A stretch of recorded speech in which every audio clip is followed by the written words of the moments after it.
lii nga xam ne mooy Ndiéné Média TV di seen boo xam ne dafa jóg ngir jàppale ñu si liggéey bi ñu fas yéene liggéeyal suñu jàmbar ja maam Cheikh Issa Diène. Ndiéné Média TV nag pour nga abonné si lu yomb la da ngay dugg YouTube nga bind Ndiéné Média TV nga bës abonné laal cloche bi ngir vidéo buñ dugal mu mën a wàcc sa téléphone direct kon ñi ngi saabu si mam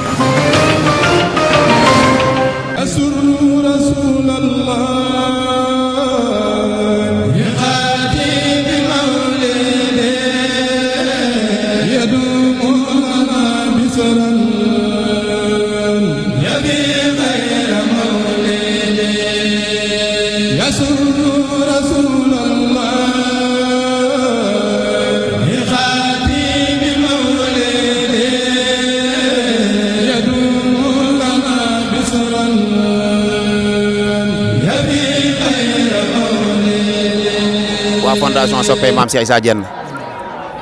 ñoo fi ñëw di la siyaare sa waajur bu baax wa Serigne Sidi Diène moom Serigne Naar Diène nga xam ni kenn ku ne xam na taxawaay bi mu amoon ci umma islamique sax la ñuy wax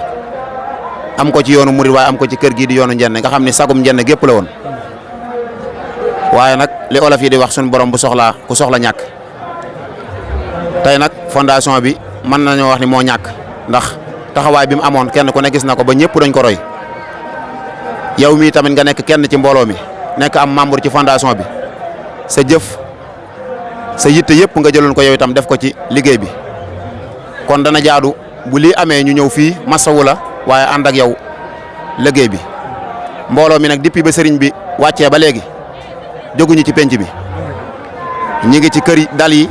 ñi ngi ci waañ wa ñi ngi ci liggéey bi ngir taxaw bis ba mu jag tey jii bi ñu xëyee 6 heures lañ fi ñëw ngir nekk ca waañ wa di waajal xiwal yi ñii nekk ca café ga ñii ne ca ndox ma ñii ne dalal gan ñi sécurité bi nekk ci sëriñ bi ngir rek lépp mu jag kon mbooloo maa ngi nii jenn ñu leen koy gën a dénk rek ngeen gën a ñaanal mbooloo mi sunu borom defal leen tawfeex ba yitte jin am ci liggéeyal Cheikh Issa ndax xememteef boobu dong lañ am fondation soppey maam Cheikh Issa Diène xememteef bi mu am mooy liggéeyal Cheikh Issa rek ak taxawu njabootu Cheikh Issa ngeen ñaanal leen jenn sunu borom taxawu leen jàppale leen ba yéen jin am ci liggéeyal Cheikh Issa yëpp ñu mottali ko jërëjëf. mbokk yi asalaamaaleykum wa rahmatulah yéen mboolem fondation soppey Cheikh Issa bi yëpp ñu ngi leen nuyu di leen siyaare bu baax te di leen jaale suñu wajur yi nga xam si moom moo fi bàyyeekoo suñu Sidi Naar Diène depuis ñu fi bàyyeekoo ba léegi suñu xol tooyoon na lool wax dëgg yàlla métti woon na lool waaye bokk ngeen ñi nga xam si ni yéen ñu defal ba lépp wàccaat ba woyof toy si ñun.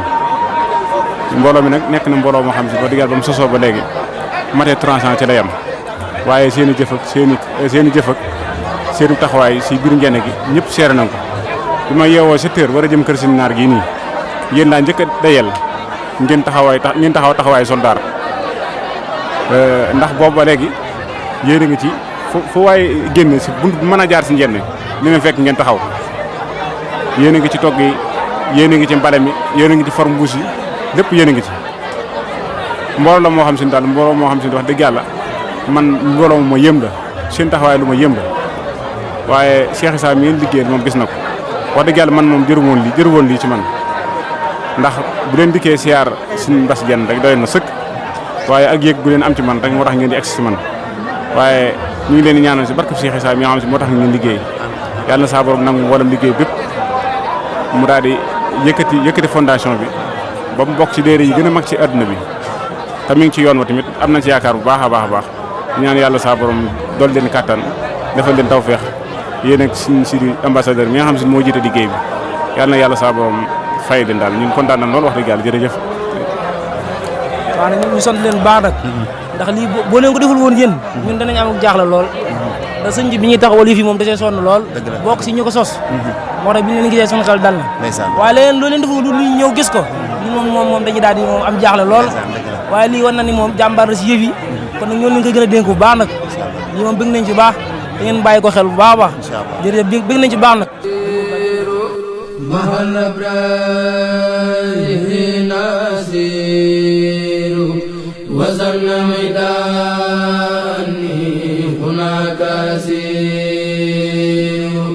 أسير مع الأبرار في نسير نويت أني هناك أسير مسيري مع الأخيار لله بالنبي وما لي لخير الله يوم مسير يسير بي الجذب